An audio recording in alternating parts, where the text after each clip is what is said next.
I'll start with the question. Oops, sorry, that's reads. Thank you so much for this important piece. Are there conditions that make it easier to stay in the work and sit with feelings? If the therapist has little control or pressure to hold or accept too many clients, what impact does it have? Or the therapist needs for boundaries around the specific presentations that they may struggle with are overridden? What would be the expected outcome?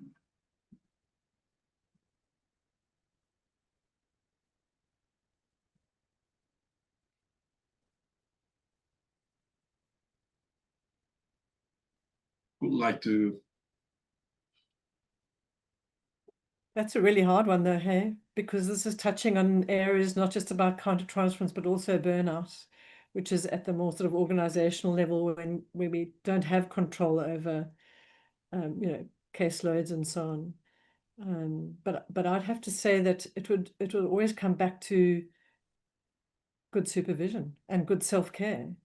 If we don't have control over client numbers or particular presentations, we have to make ourselves robust to whatever comes our way if we've chosen this work. Thank you. Any comments, Risa? Oh, look, I mean, I agree with Deb. It's a very complicated question. I mean, I think it's hard to know what we're talking about because different people do have different capacities to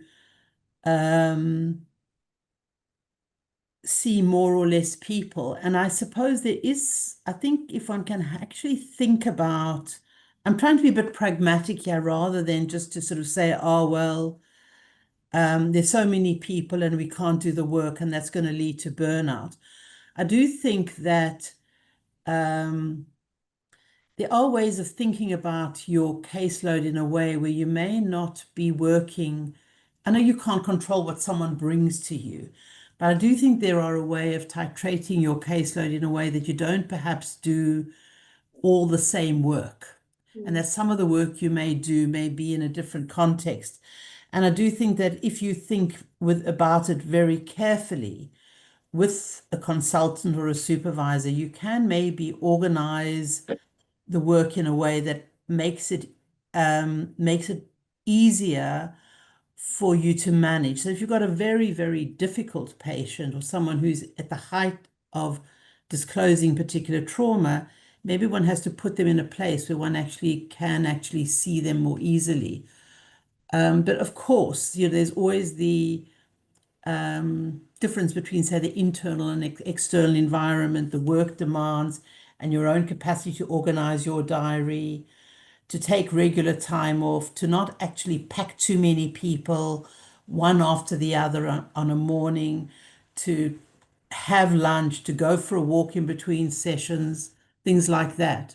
And also to be able to be very honest with yourself and the supervisor around the phase of your work. I mean, this sounds incredibly convoluted what I'm saying, but I think sometimes as one gets more and more burnt out or feeling worse and worse, we'll end up sort of doing more and more to prove that we're okay, rather than actually being honest and taking a break and managing your workload in a different way.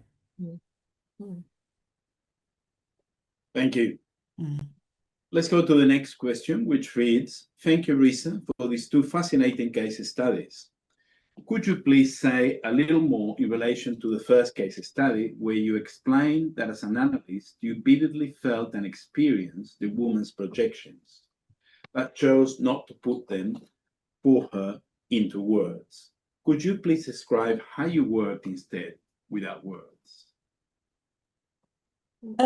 Look, what I was trying to explain, I mean, I didn't never put it into words. I was trying to explain a particular moment in the therapy where I think I became quite dissociated. I was also trying to make it clear that I think people almost read her mind. I mean, I was actually shocked when she said tick tock, because I was thinking about what is the time, and she said that. I was completely shocked when she said that to me, Now, that was one session. And in that session, I was so enveloped in the experience with her that I didn't really say a great deal, nor did she really require of me to say anything. I think she was describing in detail an incredibly powerful experience.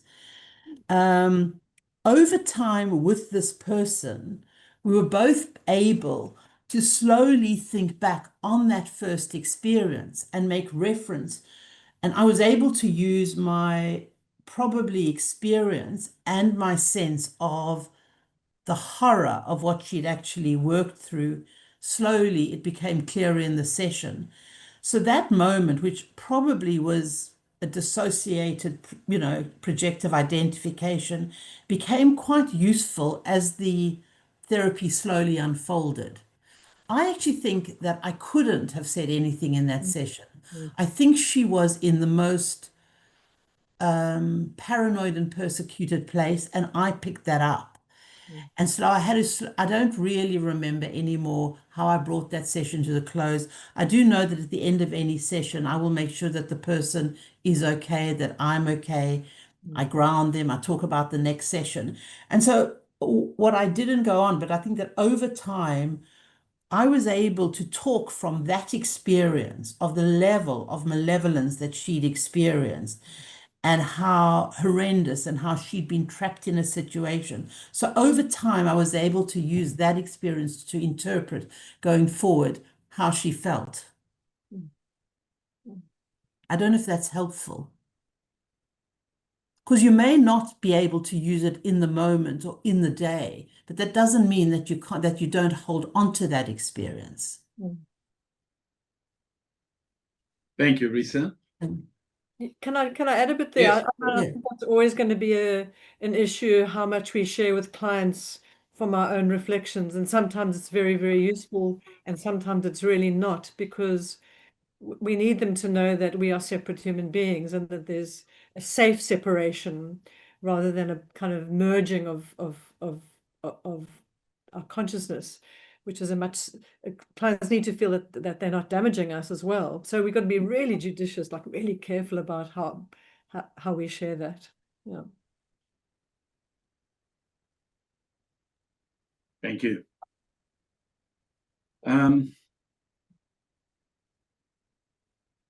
Let's go to the next most upvoted question, which reads, this session made me think about the things we often avoid facing within ourselves as therapists.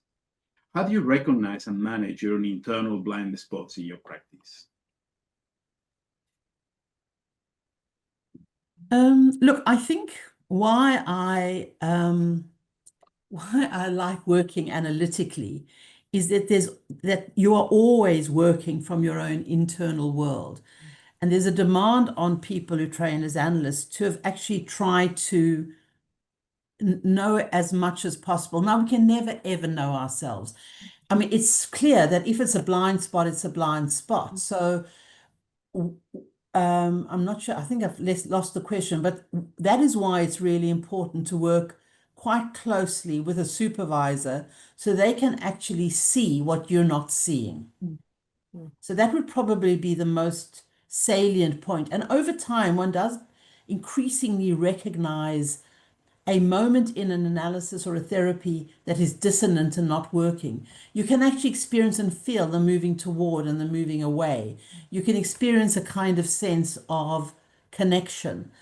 And you can also experience disconnection. So that, I think, those are the central ways one works analytically, because I think there's always the idea psychoanalytically that there are two patients in the room and possibly even two therapists in the room. And when you work as a supervisor, it's actually fascinating to see sometimes how patients nudge the therapist toward helping them be helped. It's the most fascinating thing when you look at close transcripts of work. You can see when someone flounders or fails, you can often see a patient will actually bring it again in another form, or they may even tell you something else or tell you when you're wrong. I mean, there's always a very close communication between the therapist and, I mean, I think that was quite clear in Deb's presentation as well. your patients are talking to you. It's when you actually are. That's why it's important to listen. Thank you, Risa. Dev, the next question is addressed to you, and it reads, Dev, you mentioned that you have to be ready for the NET, as in narrative exposure therapy, to be a useful therapy. Can you say more about that? So my understanding of narrative exposure therapy is that we walk with people through traumatic events in their full context. So rather than just dipping into a story with a few details, we help to generate a full picture of an event.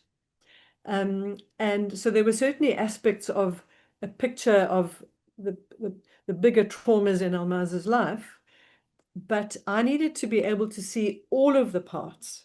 So we needed to revisit certainly the kind of the memory of the physical event, but also the memory of the interpersonal event, because the event was not only physical, it was also situated in time and in place, and it was situated interpersonally. So narrative exposure therapy says it's not enough to just revisit the physicalness of it. We have to see the whole picture. So I think for me, I would have found it okay to revisit some aspects, but it wouldn't have been the full picture, which would have meant that there would still have been parts of that traumatic day that were in the corner, kind of tucked away, darkened, however we want to refer to those pieces. So in other words, they would remain ready for intrusions. They would remain ready for reliving in the form of nightmares and so on. So yeah, that's what I believe about that, particularly for narrative exposure therapy. There might be some, like EMDR, maybe what you could do because it's more specifically focused, but I think narrative exposure therapy, it's the whole picture. I hope that answers the question there. Thank you, Dev. Next question reads, it seems that what I'm hearing is, in your experience with a client where you felt they were far away, is dissociation. A very normal reaction to being overwhelmed emotionally. Can you talk about the role of dissociation for both the therapist and the clients? I think this was originally addressed to you, Risa, but I think you could both have a go at it.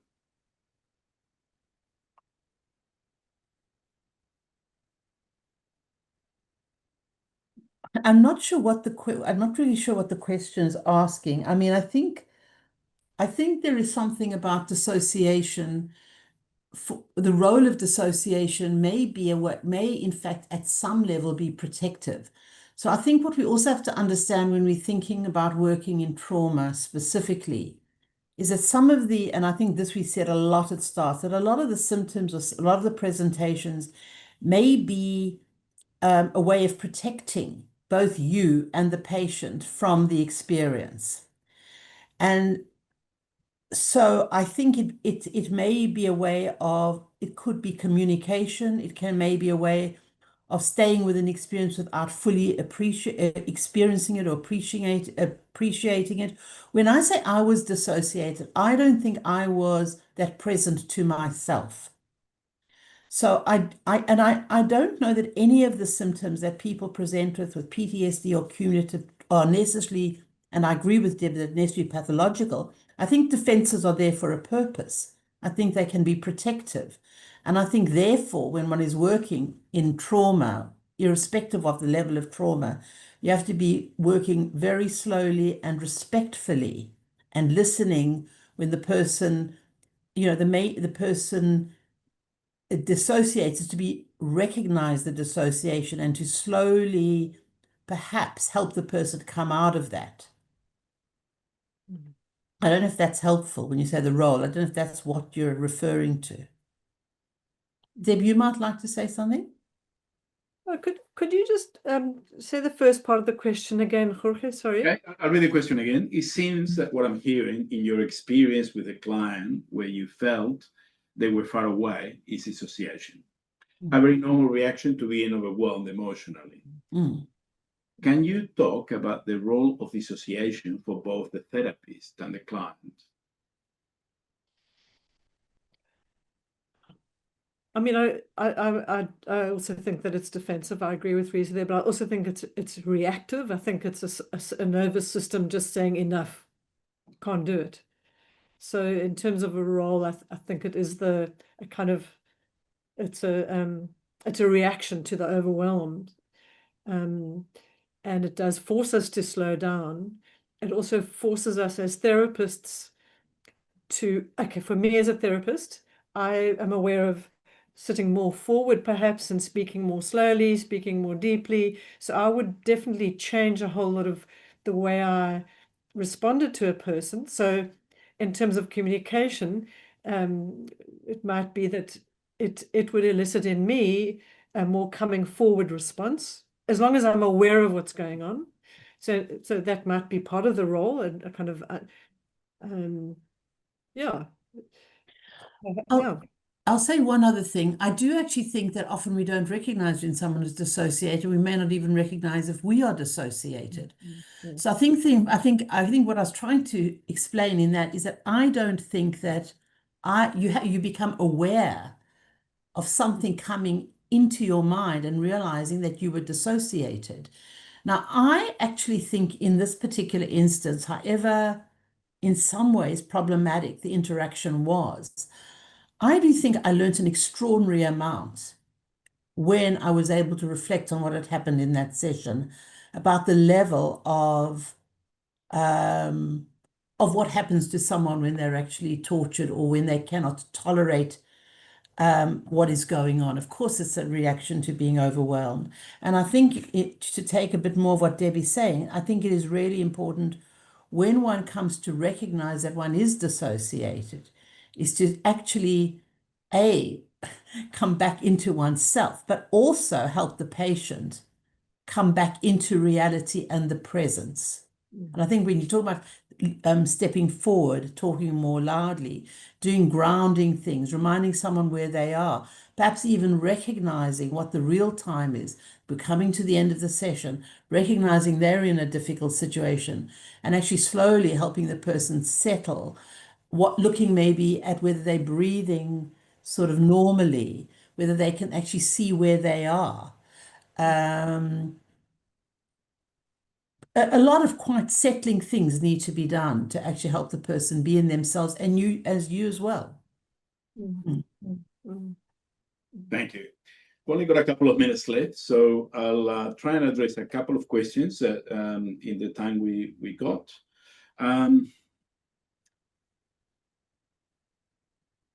So the next one reads, really appreciate your offerings today. I wonder if you can speak about the energetic exchange that takes place between therapist and client, not just what happens in words. I'm a physiotherapist who has worked in trauma for a long time, and I find that as healing as my work can be, and a privilege, the subtle energetic demands working on both body, mind, and soul is also quite enormous.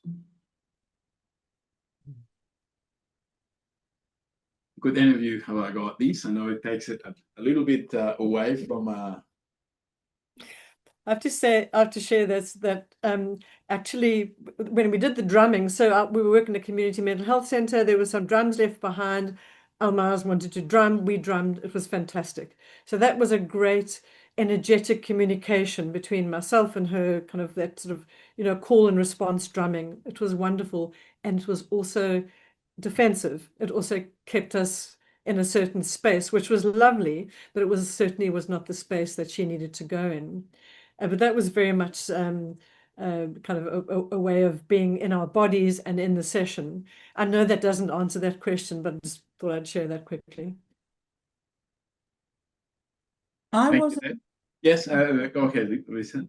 I thought, I don't know really if I'm understanding the question, but I'm wondering, because energetic has a particular valence for me of something quite alive, which is what Deb's referring to. But I thought what you were talking about was whether there's something, I didn't understand whether you think over time working in trauma can actually have quite a pervasively negative effect. I'm not actually sure in the question what was being asked, because I think that's what we were trying to address in terms of supervision or getting out of yourself a little bit more. I wasn't sure whether, you're talking about, I actually, maybe I am not really sure, because I thought you were talking about whether over time it has quite a detrimental effect. Is that the question or not? I'm not sure. Yeah. But certainly I think both your insights have, thrown some light on it. I'm also aware that it's 4:59. So I think it's time to thank you both for a really, really interesting couple of presentations that, force us to look inward, and reflect on our role as therapists, but also to what happens in that very complex interaction. And I think you both, from fascinating perspectives on it, and certainly the questions that contributed to enlarge that. And look, it's one of those things that we could keep talking about for a couple more hours. And there's certainly got a few more questions, but we'll have to leave that for another time. So thank you both so much. It's great to be with you again in the context of SATS. And thanks again for your contribution over the years in your many capacities. And of course, Risa, the very, very beginning of the STARS, providing really the foundations of how we work with clients, and they've through your work with their clients, but also in the work in clinical consultants and supervision of so many of us. So thanks everyone for being with us this evening. And I'd like to remind you that this is the fourth clinical masterclass for this year. We got one more coming up, and the next one is on healing the storm: integrative approaches to affect dysregulation in refugee trauma. That will take place on the 12th of November at the usual time of 3:30 to 5 p.m. And the guest presenter will be Alex Wilson, and STARS presenter presenting a case to illustrate this issue would be Demi Willing from a neurofeedback team. So thank you all so much, and I look forward to see you all then.